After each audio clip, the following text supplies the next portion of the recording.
Hey guys, welcome back. क्या आपको contraception या गर्भ निरोधक उपाय चूज करने में प्रॉब्लम होता है? If yes, then today let's discuss about contraceptive measures.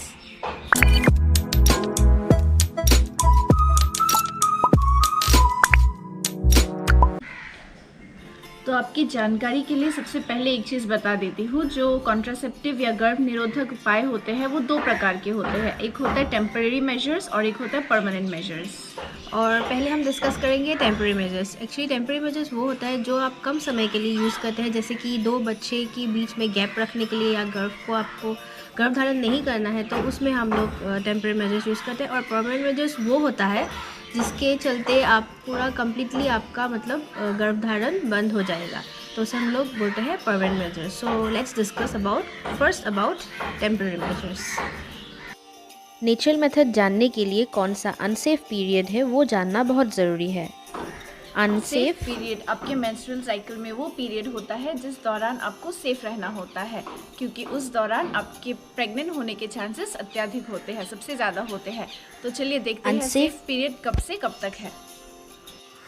पकड़ लीजिए, आपका मेंस स्टार्ट हुआ है नवंबर 1 तारीख को, तो उसी डेट को आपको फर्स्ट डे करके मानना है। और ऐसे ही आप मार्क कर लीजिए second day, third day, fourth day, जिस टाइम भी आपका पीरियड स्टार्ट होता है वही डे को आपको फर्स्ट डे मान लेना है।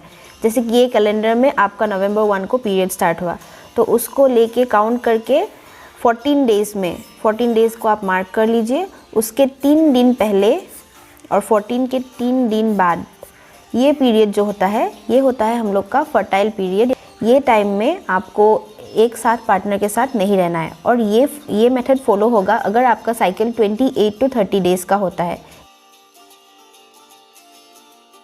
और एक मेथड है जो सब टाइप ऑफ साइकिल्स में फॉलो होगा। वीडियो को प्लीज़ पॉज करके देख लीजिएगा। जैसे कि अभी हमने डिस्कस किया, या फर्टाइल पीरियड जो होता है उसमें आपका प्रेग्नेंट होने का चांसेस ज़्यादा होता है, तो उसे छोड़ के बाकी का जो टाइम है इसमें आप अपने पार्टनर के साथ एक साथ रह सकते हो, तब आपका प्रेग्नेंट होने का चांसेस बहुत कम होता है। The second method is known as the withdrawal method. तो ये आपका सबसे पुराना and most widely accepted method है। So what happens in this process is the male partner he withdraws his penis right before ejaculation to avoid the sperm deposition in the female body. जो महिलाएं नई माँ बनी हैं, अगर वो अपने बच्चे को एक्सक्लूसिवली ब्रेस्ट फीडिंग करवाए, इसका मतलब है कि 2-3 आवर्स के बाद ही अगर ब्रेस्ट फीडिंग करवाते रहे तो उनके भी प्रेग्नेंट होने का चांसेस कम होता है। पर आप ये ध्यान रखिए कि बच्चा पैदा होने के 3 महीने बाद से ही एटलीस्ट कुछ कॉन्ट्रासेप्शन जैसे कि कॉन्डम हो या फिर कुछ टैबलेट्स हो आप लेना शुरू कर सकते हैं। बैरियर मेथड में पहले आता है कॉन्डम, जो कि मेल एंड फीमेल दोनों के लिए मिलता है।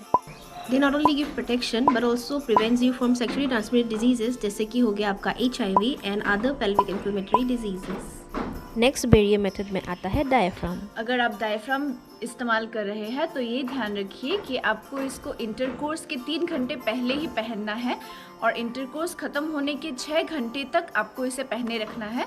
उसके बाद ही आप इसे निकाल सकते हैं। अदर कंट्रासेप्टिव्स जो है वो है फोम्स, जेलीज, क्रीम्स, टैबलेट्स। अगर आप टैबलेट यूज़ कर रहे हो तो उसको आपको बिफोर इंटरकोर्स 5 मिनट्स पहले आपको वो टैबलेट विजाइना में लेना होगा।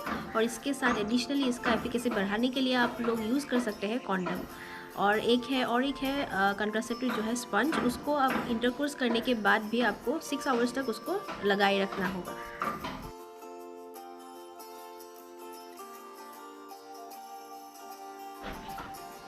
नेक्स्ट आता है पिल्स, जिसको हम कॉमनली कहते हैं OCPs यानी ओरल कॉन्ट्रासेप्टिव पिल्स। बहुत लोगों का ये कन्फ्यूजन होता है कि पिल्स कैसे लेना है, अगर पिल्स मिस हो जाए तो फिर क्या करना है। तो आइए देखते हैं कि पिल्स कैसे लिया जाता है। जो OCPs होता है वो कई पैकेट्स में आता है। तो एक होता है कि 21 टैबलेट्स होता है और दूसरा में होता है कि 28 टैबलेट्स। तो पहले हम अभी बोलेंगे 21 पैकेट्स वाले जो टैबलेट आते हैं उसको कैसे खाना है। तो उसको कैसे खाना है, पहले मेंस के पहले दिन से ही आप स्टार्ट कर दीजिए 21 डेज़ तक खाइए। मेंस के पहले दिन से 21 डेज़ तक खाइए। फिर 7 डेज़ का एक गैप लीजिए, उसमें कुछ भी नहीं खाना है। फिर उसके बाद 8th डे जो है उसमें से आप फिर से स्टार्ट कर दीजिए पिल। आपका मेंस हो या ना हो, आपको स्टार्ट करना है। और डेली आपको ध्यान रखिए कि एक फ़िक्स टाइम बना लीजिए, जैसे कि पकड़ लीजिए रात के टाइम को आप खाना है 1 टेबलेट करके। तो वो ये हो गया 21 का। फिर जो 28 टेबलेट्स का जो पैकेट आता है उसमें आप मेंस के पहले दिन से ही खाइए, 28 डेज़ तक खाइए। फिर उसके बाद नेक्स्ट पैकेट मेंस हो या ना हो फिर से स्टार्ट कर देना है नेक्स्ट पैकेट को। तो यही था, मतलब 21 डेज़ का जो टैबलेट का जो पैकेट है उसमें आपको 7 डेज़ का गैप देना है, फिर उसके बाद स्टार्ट करना है नेक्स्ट पैकेट। और 28 डेज़ में आपको कुछ भी गैप नहीं देना है, कंटिन्यूस खाते ही रहना है। अगर आप अपना एक पिल लेना भूल गई है, जैसे कि फॉर एग्जांपल अगर आप रात के 10 बजे हर रोज़ टैबलेट लेती है, लेकिन आज रात आप टैबलेट लेना भूल गई एंड कल सुबह याद आता है कि मुझे तो टैबलेट लेना था, मैंने नहीं लिया, तो घबराने की बात नहीं है। आपको जैसे ही याद आता है आप उसी समय टैबलेट ले लीजिए तुरंत, एंड उसके बाद रात के 10 बजे जैसे आप टैबलेट लेती है हर रोज़ लेते रहिए। अगर आप 2 टैबलेट्स लेना भूल जाती है, 2 दिन बीत गए एंड आपने 2 टैबलेट्स नहीं लिए, तो उसके लिए आपको नेक्स्ट 2 दिन तक 2-2 पिल्स लेने हैं उसी टाइम पे। एक पिल के जगह आपको 2 पिल्स लेने हैं फॉर द नेक्स्ट 2 डेज़। उसके बाद से आप एक पिल करके ले सकती हैं। पर ये ध्यान रखिए कि जब आपने टैबलेट्स लेना मिस कर दिया है उस दिन से लेके नेक्स्ट 1 हफ्ते तक आपको एक्स्ट्रा प्रिकॉशंस लेने पड़ते हैं, जैसे कि कॉन्डम इस्तेमाल करें या फिर वैसा कुछ एक्स्ट्रा इस्तेमाल कर सकते हैं। नेक्स्ट मैं डिस्कस करने जा रही हूँ इमरजेंसी पिल्स। अगर आपने अनप्रोटेक्टेड इंटरकोर्स किया हो तो उस दौरान आपको इमरजेंसी पिल्स की ज़रूरत पड़ती है। तो दुकान में, शॉप्स में अलग अलग टाइप्स के इमरजेंसी पिल्स अवेलेबल होते हैं। मैं आपको फ़िलहाल 2 टाइप्स के इमरजेंसी पिल्स ही डिस्कस करूँगी। पहला टाइप होता है जिसमें, जैसे कि फॉर एग्जांपल पकड़ लीजिए आप ओवरॉल पिल्स, उसमें आते हैं 4 टैबलेट्स। तो आपको क्या करना होता है, आपके अनप्रोटेक्टेड इंटरकोर्स के 72 आवर्स के अंदर ही आपको 2 टैबलेट्स लेने होते हैं। याद रखिए, ध्यान रखिए, 72 आवर्स के अंदर ही आपको ये पहले 2 टैबलेट्स एक साथ लेने हैं, और जो बाकी 2 टैबलेट्स है वो पहले 2 टैबलेट्स के 12 घंटे बाद बाकी दोनों टैबलेट्स लेते हैं। ये हो गया एक टाइप। एंड दूसरा टाइप आता है, मान लीजिए उस फॉर एग्जांपल ई पिल्स, उसमें क्या होता है 2 टैबलेट्स आते हैं, तो आपको दोनों टैबलेट्स साथ में लेने हैं but with in the 72 hours of the intercourse. तो आपको इससे ज़्यादा लेट नहीं करना है। और एक बात ध्यान रखिए कि मार्केट में अलग अलग ब्रांड्स के एंड अलग अलग डोज में टैबलेट्स आते हैं, तो ज़्यादा अच्छा होगा अगर आप डॉक्टर को कंसल्ट करें, उसके बाद ही आप टैबलेट्स का इस्तेमाल करें।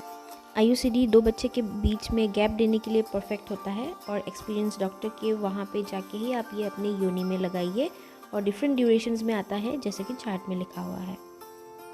नेक्स्ट आता है, पहले हो गया इम्प्लांट्स। ये अगर आपने फैमिली प्लानिंग पूरा कर लिया हो और आप परमानेंट स्टेरिलाइजेशन नहीं करना चाहते हो तो आप लगा सकते हो। उसके बाद आ गया ट्रांसडर्मल पैचेस, इसका यूज़ चार्ट में दिया हुआ है। तो ये था आपका टेम्पररी मेजर्स। अब चलते हैं परमानेंट मेजर्स की ओर।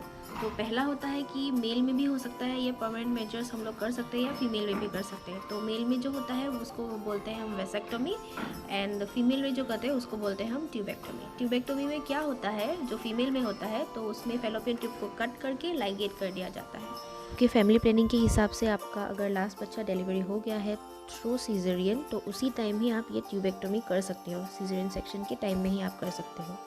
अगर आपका एज 35 ईयर्स से कम हो तो आपकी चॉइस के हिसाब से आप IUD या पिल ले सकते हो। अगर आपका एज 35 ईयर्स से ज़्यादा है एंड अगर आप स्मोकर हो तो IUDs ही प्रेफर करें।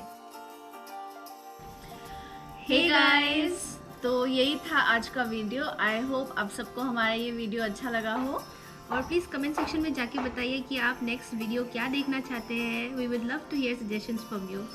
Okay, so until we meet next time, bye bye. Subscribe करना और शेयर भी करना और कमेंट भी कर देना। सो बस bye bye. Coming up next week, my YouTube first blogging experience, which happens to be a trip with my friends to Shillong and Cherrapunji.